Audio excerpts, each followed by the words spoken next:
हिंदू धर्म सरल भाषा में संपूर्ण सारांश यह दुनिया के सबसे पुराने धर्मों में से एक है, जिसे सनातन धर्म भी कहा जाता है, यानी शाश्वत नियम। यह सिर्फ एक धर्म नहीं, बल्कि जीवन जीने का एक तरीका है जो जीवन, आत्मा और ब्रह्मांड को समझने का रास्ता दिखाता है। इसका मूल सिद्धांत है कि हम यह भौतिक शरीर नहीं, बल्कि एक अमर आत्मा है। हमारा शरीर अस्थायी है, लेकिन आत्मा, जिसे आत्मन कहते हैं, शाश्वत, अविनाशी और शुद्ध चेतना का स्वरूप है।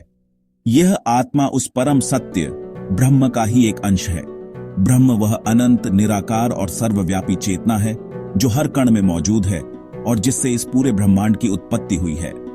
लेकिन जब आत्मा माया यानी इस भौतिक जगत के भ्रम में फंसती है, तो वह अपनी असली पहचान भूलकर खुद को शरीर मान लेती है। इसी भ्रम के कारण वह जन्म और मृत्यु के चक्र में फंसकर बार बार शरीर धारण करती है। वैदिक दर्शन के अनुसार यह संसार प्रकृति के 3 मौलिक गुणों से चलता है: सत्व, रजस और तमस। सत्व गुण पवित्रता, ज्ञान और शांति लाता है। रजस गुण क्रिया और महत्वाकांक्षा की ऊर्जा देता है, लेकिन बेचैनी भी। और तमस गुण अज्ञान और आलस्य लाता है। हमारा व्यक्तित्व और हमारे कर्म इन्हीं 3 गुणों के मिश्रण से बनते हैं। आध्यात्मिक जीवन का लक्ष्य सत्व गुण को बढ़ाना है। इस दुनिया को माया कहा गया है, एक भ्रम जो हमें इस भौतिक संसार को ही असली मानने पर मजबूर करता है। इसी माया के खेल में हम कर्म के नियम से बंधे हैं। कर्म का सिद्धांत कहता है कि हमारे हर विचार, बोल और अमल का नतीजा होता है। यही कर्मों का लेखा जोखा हमारी आत्मा को पुनर्जन्म के अंतहीन चक्र में बांधता है। लेकिन अनगिनत योनियों के बाद मिला यह मानव जीवन एक सुनहरा अवसर है, क्योंकि सिर्फ इसी जीवन में हमारे पास विवेक यानी सही गलत को परखने की शक्ति है। इसी शक्ति का उपयोग करके हम कर्म के बंधनों को काटकर मोक्ष पा सकते हैं। मोक्ष यानी जन्म मरण के इस चक्र से हमेशा के लिए मुक्ति और परम आनंद की अवस्था। हिंदू धर्म का मूल सिद्धांत है एकम सत विप्रा बहुधा वदंती। सत्य एक है, ज्ञानी उसे कई नामों से पुकारते हैं। ईश्वर एक ही है, पर उसे साकार रूपों में पूजने की स्वतंत्रता है। चाहे शिव, विष्णु या देवी मां, ये सभी उसी एक परम शक्ति के रूप हैं। भक्त अपनी श्रद्धा से अपना इष्ट देव चुनकर उसी एक परमात्मा तक पहुंच सकता है। जीवन का एक और उद्देश्य है धर्म का पालन। धर्म का अर्थ सिर्फ पूजा पाठ नहीं, बल्कि कर्तव्य, नैतिकता और सही आचरण है। हर इंसान का अपना स्वधर्म होता है, एक पुत्र का, एक माता का, एक शिक्षक का। बिना फल की चिंता किए अपने धर्म को निभाना ही सच्ची पूजा है और जीवन को सार्थक बनाने का तरीका है।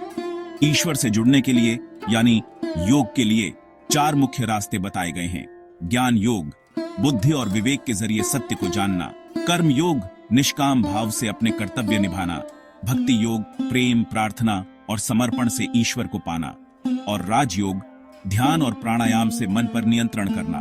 हर व्यक्ति अपने स्वभाव के अनुसार रास्ता चुन सकता है। इस मार्ग पर हमारा मार्गदर्शन करते हैं गुरु और धार्मिक ग्रंथ। वेद, उपनिषद, गीता, रामायण जैसे ग्रंथ ज्ञान का भंडार हैं, लेकिन इनके रहस्यों को खोलने के लिए गुरु की जरूरत होती है, जो अज्ञान का अंधकार मिटाकर ज्ञान का प्रकाश दे। इसीलिए हिंदू धर्म में गुरु को भगवान जैसा दर्जा दिया गया है।